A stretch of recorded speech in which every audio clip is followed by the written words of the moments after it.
If you know the enemy and know yourself, you need not fear the result of 100 battles. Alright, the mightiest army list. So let's go to the newspaper. South Sudan has the mightiest army with 6%, followed by North Mexico, Bechuanaland, Arglansk, and Peru. 5%, and then we have South Argentina ranked 6th place with 4%, and then I am ranked 4% as well. My ally Belgian Congo also 4%, so that's amazing. Got all my allies here in the ranking list. South Sudan, Bechuanaland, Southwest Africa, Belgian Congo. The only big absent player is South Africa, ranked 17th with only 3%. One player went AI, but we still have plenty of players on this map. This map is so active. It's amazing. It's so cool. In the ranking, I've jumped up a lot now that I've completely annihilated French Sudan. We've got South Sudan, who is ranking with 410 points, followed by Arglansk 370, Papua New Guinea 360, and then I have 4th place with 360 points. I am moving my units towards the Algerian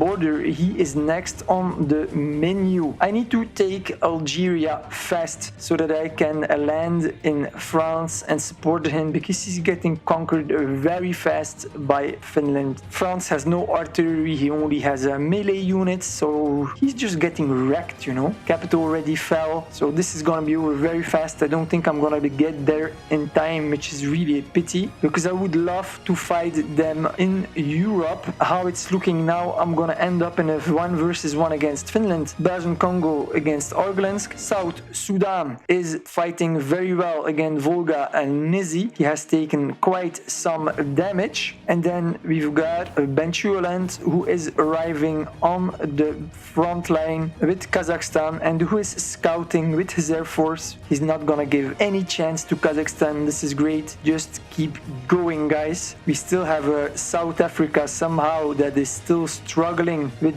the last units now of Tanganyika, but it's almost over. 6 artillery are left locked in combat. Yeah, looking good. Finally, this is going to be cleaned up. Then we have only one last player alive, which is Algeria. Also, North America is pretty much consolidated now. Asia is falling, but we've got both British, Odessa, and Pakistan who are also fighting the Russians. Siberia is not that active. South China here in blue gave up. I mean, it's looking not bad. Still plenty of players are active over here. I've started upgrading all my infantry over here because they're level 1, and I've got my level 3 research that is almost going to end in 3 minutes. So just like I did before, my level 1 infantry, I upgraded to level 2 before the level 3 ends.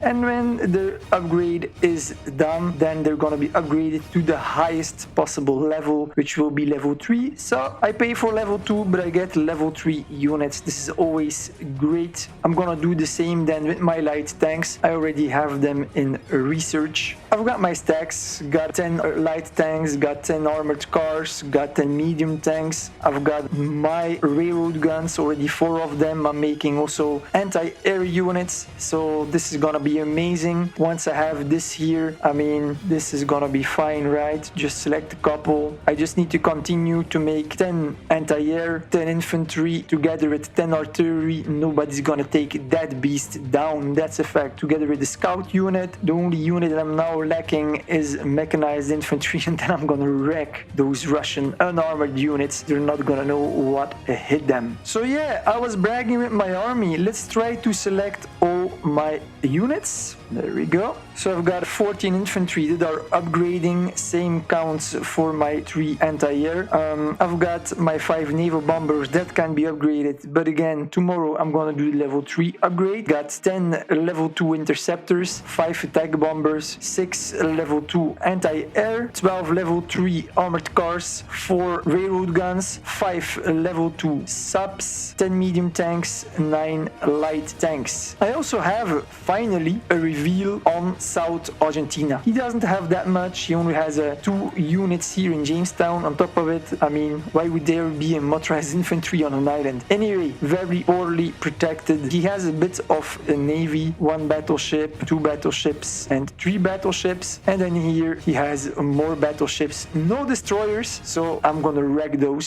That's a fact. He has quite some subs. He's making a sub wall. I think it's fair to say that between here and here, probably South Brazil is gonna have subs. Land units wise, he doesn't have that much. I'm gonna try to select them all. He only has 3 interceptors. They're level 1, heavily damaged, 4 naval bombers, 8 anti-air, 11 armored cars, 15 infantry, 21 medium tanks. Those babies are dangerous. He has 13 rocket artillery, 11 regular artillery, another 15 artillery level 2. That is a lot. That is 39 artillery. Oh boy. Then he has also 15 light tanks, 8 motorized infantry, and 7 level 2 attack bombers, 5 anti-tank, and then 9 heavily damaged tactical bombers, 8 bombers level 3, and 1 level 2. I mean, this is a heck of an army, man. Together with all the subs he has how many? Together with 15 subs and 5 battleships. That is something to be reckoned with, right? He could do some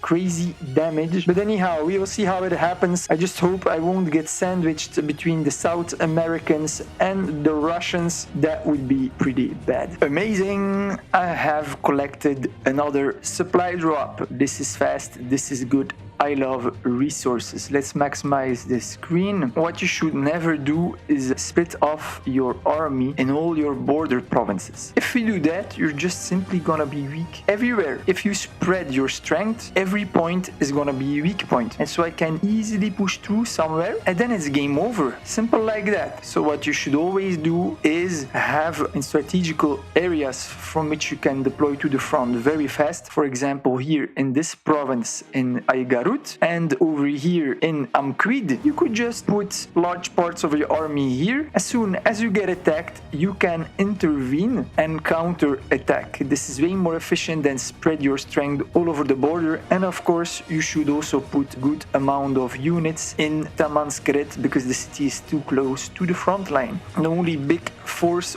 is over here with 9 units. But I'm just gonna shoot the crap out of those. They are a militia, they get a bonus in the hills, but if railroad guns are going to be attacking, it's not gonna help them that much. I've got 2 railroad guns now. They don't deal a lot of damage to unarmored units, however, 7.5, but still, that is 15 hit points with 2 railroad guns. 15 hit points, the stack has in total 183, so it's gonna take a while. I'm gonna need 12 shots, so that's 6 hours, but I've got time. Well, actually, I don't have time because if you can see here, Finland has almost completely conquered France. This is bad news for me because he might be able to take the north of Algeria before I take the country. I need to get naval bombers here in the Mediterranean and here in the Atlantic, and I need to get them there fast. So I've lost the race to beat him on his own turf. That is unfortunate. It is what it is. The war against Kazakhstan is going well. He's inactive. However, Volga-Nizi has a lot of units. They are a high level. It's simply not possible to have this without gold. Also, Russian alliances are known to use gold. They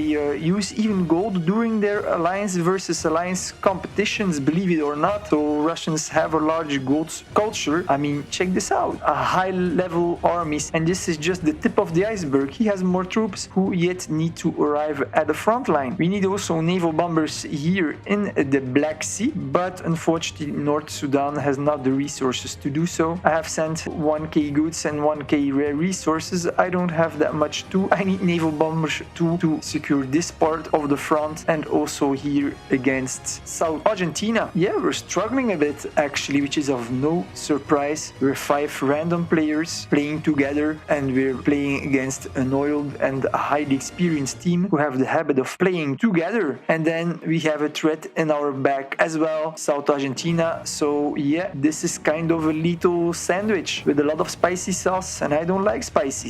But what can a man do? A man gotta do what a man gotta do.